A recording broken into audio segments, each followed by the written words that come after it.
مولانا مفتی سلمان اظہری صاحب کی طرف سے اور ان کے جذبات کا خیال کرتے ہوئے یہ شعر آپ کے حوالے ہیں۔ ہماری سانسیں رواں ہیں جب تک نبی کی مدح و ثنا کریں گے، رگوں میں لہو باقی ہے جب تک صدا صدا ہم نبی کریں گے۔ زمانے کی ساری دولت انہی کے صدقے خدا نے دی ہے، ان کی عزت پہ حرف آئے تو ہم اپنی عزت کا کیا کریں گے۔ اس شعر کے ساتھ محافظ ناموس رسالت کو میں آپ کے حوالے کر رہا ہوں کہ خطیبوں کے شبکار ہیں آپ، جہانے خطابت کے مالک و تاجدار ہیں آپ۔ آئیے حضرت کا استقبال نعرہ تکبیر اور نعرہ رسالت کے پرزور آواز سے کریں۔ نعرہ تکبیر۔ مفتی صاحب موجود ہیں، آپ کی آواز کی بلندی یقیناً انہیں جذبہ، حوصلہ اور مزید ذوق خطابت بخشے گا۔ زوردار نعرہ لگائیں، نعرہ تکبیر، نعرہ رسالت۔ منبر نور پر جلوہ بار علماء ذویل احترام، مشائخ سادات، اساتذہ ملت، حاضرین اہل سنت و جماعت، السلام علیکم ورحمۃ اللہ وبرکاتہ۔ الحمدللہ الحمدللہ الحنان المنان الذي خلق الانسان وعلمه البيان، والصلاة والسلام على رسوله سيد الانس والجان وعلى آله وأصحابه ذوي الخير والإحسان، أما بعد فأعوذ بالله من الشيطان الرجيم، بسم الله الرحمن الرحيم، قل إن كنتم تحبون الله فاتبعوني يحببكم الله ويغفر لكم ذنوبكم والله غفور رحيم، صدق الله مولانا العظيم۔ ارکان رسالت معاذ صلی اللہ علیہ وسلم میں ایک بار درود پاک کا ہدیہ پیش کریں۔ اللهم صل على سيدنا ومولانا محمد معدن الجود والكرم وآله وأصحابه الكرام وابنه الكريم وبارك وسلم صلاة دائمة سرمدا أبدا۔ عزیزان گرامی وقار، ٹھیک ایک سال ہونے کو آ رہا ہے آپ سے ہم یہیں پر خطاب کر رہے تھے۔ پچھلے سال 28 جنوری کو آپ کے سامنے حاضر آیا تھا، لیکن رب تبارک و تعالیٰ نے سال ہونے کے 10 دن پہلے دوبارہ آپ کے سامنے مجھے پیش فرمایا۔ میں تو یہ دیکھ رہا ہوں جہاں سے ہم رکے تھے وہیں آگے چل رہے ہیں۔ جن کو رکانا تھا وہ تو رک گئے، اور جس کو چلنا ہے وہ چلتا ہی رہے۔ میرے عزیزوں، کچھ بھی تو فرق نہیں ہے، وہی بزم ہے، وہی دھوم ہے، وہی عاشقوں کا ہجوم ہے۔ حضور پاک صلی اللہ تعالیٰ علیہ وسلم کی محبت میں سرشار مجمع، سرشار جلسے، سب وہی ہے۔ میں پیچھے مڑ کر کے دیکھتا ہوں، کیا میں چند دنوں کے لیے غائب تھا یا میں کہیں اندر بند تھا؟ لیکن ان روحانی مجلسوں میں دیکھ کر کے ایسا لگتا ہے تھوڑی دیر کے لیے میرے آقا صلی اللہ تعالیٰ علیہ وسلم نے آرام کی چھٹی دی تھی، باقی تو سارا منظر ویسی کا ویسا تیار ہے۔ میرے عزیزوں، آج پہلی مرتبہ اسٹیج کے اس پروگرام سے ممبئی سے پھر میں آپ کے سامنے خطاب کر رہا ہوں، لیکن سب سے پہلے میں یہ وضاحت کر دوں گا، آپ کی محبت میں اور حضور معین المشائخ کے حکم پر میں حاضر آیا ہوں۔ ویسے جلسوں میں اسٹیج پر جانا میں نے کم کر دیا ہے کچھ ضروری مصروفیات کی وجہ سے، ورنہ ہم جس کام کے لیے وقف ہیں وہ تو کرتے ہی رہیں گے۔ قاری صاحب بڑی محبتوں کے ساتھ بلاتے ہیں، لیکن مجھے ایسا لگ رہا تھا کہ وہ ڈرے ہوئے بھی ہیں کہ آپ کو یہاں ممبئی کی اس جگہ پر ہارٹ آف سٹی، اور پھر ہمارے پیچھے بھی بہت بڑا تام جھام ہے جس جگہ اسٹیج بھی لگائے ہیں، یہ سب معاملات کو دیکھ کر ہو سکتا ہے ان کے دل میں کوئی بات ہو۔ اسی لیے قاری صاحب نے آنے سے پہلے یہ کہا بھی تھا کہ حضرت تھوڑا ماں باپ کی خدمت پر اور ایجوکیشن پر ہی زیادہ فوکس کر کے بیان کیجیے، اور اگر ڈر کی وجہ سے آپ یہ کہہ رہے ہیں تو پھر میں کہوں گا کھل کر کے کچھ دیر کی خاموشی ہے، ہمیں کوئی روک نہیں سکتا۔ اگر دل میں خوف ہے تو میری جان بھی چلی جائے، میں قدم مصطفیٰ سے ایک بال برابر بھی ہٹنے کو تیار ہوں۔ ایجوکیشن کی بات کر رہے ہو، ماں باپ کی خدمت کی بات کر رہے ہو، ہم کون سی نافرمانی کی بات کراتے ہیں؟ لیکن ہمارا مسلک اور ہمارا مذہب اور ہمارا زندگی کا دستور یہ ہے، انہیں جانا انہیں مانا، نہ رکھا غیر سے کام، للہ الحمد میں دنیا سے مسلمان گیا۔ ڈر اور خوف اپنے دل سے نکال۔ میرے عزیزوں، وہ جملے جو دوسرے ہم سے چھین نہ سکے آپ کیا چھین سکیں گے؟ آپ تو اپنے ہیں, آپ حضور پاک صلی اللہ علیہ وسلم کی محبت میں سرشار ہیں. میں ایک بات جانتا ہوں, جو حضور کا غلام ہوگا وہ ماں باپ کا خادم بھی ہوگا, وہ جاہل نہیں رہ سکتا, وہ علم کے میدان میں بھی شہسوار ہوگا. اور اگر حضور پاک صلی اللہ تعالی علیہ وسلم کی محبت دل میں پوری نہیں آئی ہے, ہر برائی آ سکتی ہے, ہر برائی کی جڑ ہے اپنے دل کو خالی رکھا اور دنیا کی محبت سے بھر کر رکھا ہے.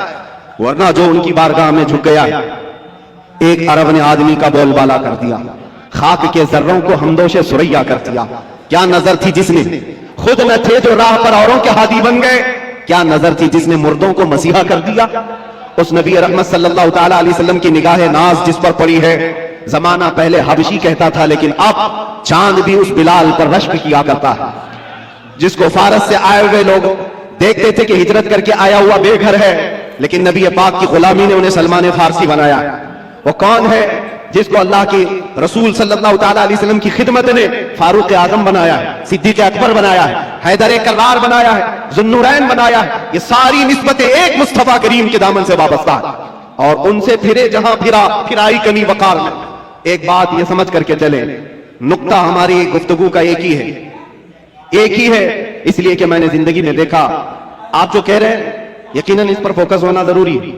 ہماری قوم کو جہالت سے نکالنا, نشہ سے بھی نکالنا, قوم کی بچیوں کو بے پردگی سے نکالنا, علم کی طرف بھی بڑھانا.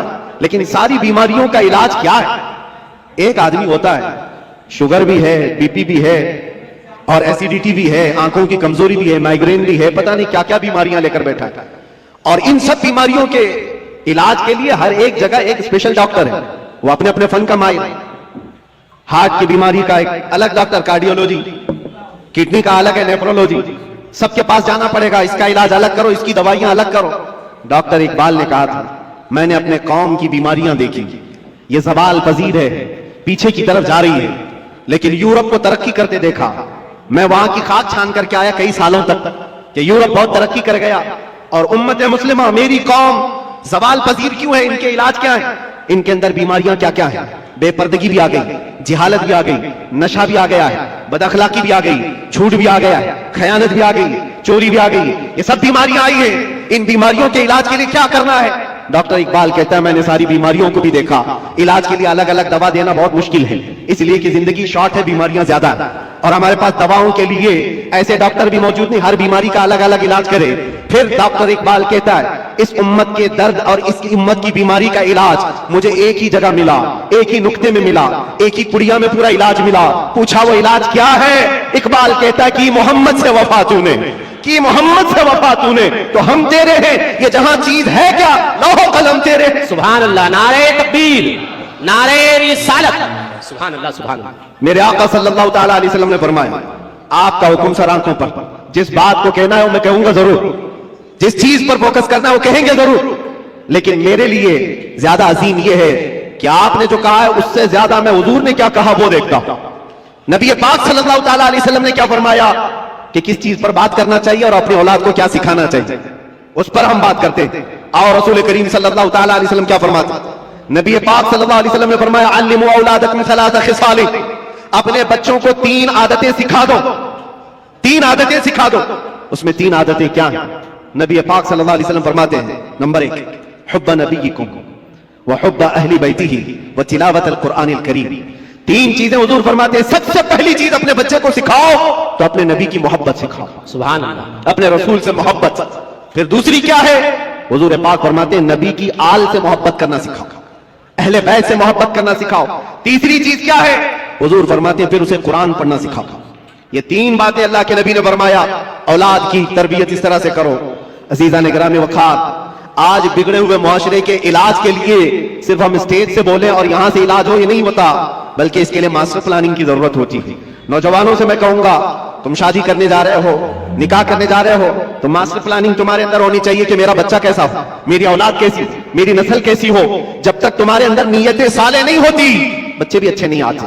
اور پھر جوان ہونے کے بعد پھر سوچتے ہو بگڑ گیا ہے, اب اس کو ٹھیک ٹھاک کرنا ہے. پودا جب درخت بن جاتا ہے تو پھر وہ اپنی شکل نہیں دے پاتا. پودے کو شکل دینے کے لیے جب وہ کوپل میں ہے تبھی سے اسے شکل دیا کر. نعرہ تکبیر, نعرہ رسالت, حضور معین ملت, گلے گلزار اشرفیت, اشرفی دولہا, اشرفی دولہا,